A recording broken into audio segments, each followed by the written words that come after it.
Hanuman ചാലീസയിലെ 7ാമത്തെ Doha. വിദ്യാവാൻ ഗുണീയതി ചാതുര് രാമകാച്ച് കരിബേക്കോ ആതുര്. ഹനുമാൻ്റെ ജ്ഞാനത്തെയും സദ്ഗുണങ്ങളെയും രാമാജ്ഞ നടപ്പിലാക്കാനായിട്ട് Hanuman പ്രകടിപ്പിച്ച നയചാതുര്യവും വിവേകവുമൊക്കെയാണ് ഈ വരികളിലൂടെ പറയുന്നത്.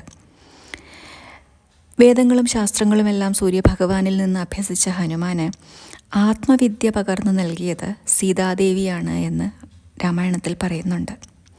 അതായത് രാവണവധം നടത്തിയതിന് ശേഷം അയോധ്യയിൽ മടങ്ങിയെത്തി രാജ്യഭാരമൊക്കെ ഏറ്റെടുത്തതിന് ശേഷം ഒരു ദിവസം സീതാദേവിയോടുകൂടി സിംഹാസനത്തിലിരിക്കുന്ന ഭഗവാന്റെ മുമ്പിലേക്ക് ഭക്തിപരവശനായിട്ട് ഹനുമാൻ വരികയാണ്. ഹനുമാനെ കണ്ടിട്ട് രാമൻ സീതയോട് പറയും, ബ്രൂഹി തത്വം ഹനുമതേ, ഇവന് തത്വജ്ഞാനം ഉപദേശിക്കൂ. അങ്ങനെ വളരെ വാത്സല്യപൂർവ്വം ഹനുമാന് ദേവി ശ്രീരാമതത്വം ഉപദേശിച്ചു കൊടുക്കുന്നു. ഒക്കെ മനസ്സിലായി എങ്കിലും കരുണാമയനായ ഭഗവാനെ നോക്കിയിരിക്കുകയാണ് ഹനുമാൻ. ഉടനെ ശ്രീരാമചന്ദ്ര ഭഗവാൻ ഹനുമാനെ തൻ്റെ ഇടതുഭാഗത്തിരുത്തി പ്രസിദ്ധമായ രാമഹൃദയം വീണ്ടും ഉപദേശിച്ചു കൊടുത്തു. അങ്ങനെ സീതാരാമന്മാരിൽ നിന്ന് നേരിട്ട് ആത്മവിദ്യ നേടിയവനാണ് ഹനുമാൻ. സർവഗുണസമ്പന്നനാണ് ഹനുമാൻ.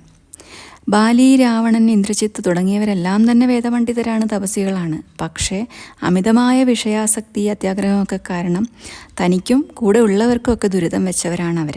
പക്ഷേ എല്ലാം കൊണ്ടും ശുദ്ധനായത് ഹനുമാനാണ്.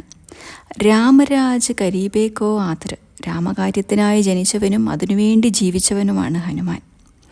സീത ലങ്കയിലുണ്ട്, ലങ്ക തെക്കാണ് എന്നൊക്കെ സൂചനകൾ ലഭിച്ചിട്ടും 3/4 ഭാഗം വാനരരും വടക്കോട്ടും കിഴക്കോട്ടും പടിഞ്ഞാറോട്ടും പോകുകയാണ് ഉണ്ടായത്. രാമായണം വായിച്ചപ്പോൾ എപ്പോഴെങ്കിലും അത് എന്തുകൊണ്ടാണ് അങ്ങനെ എന്ന് തോന്നിയിട്ടുണ്ടോ?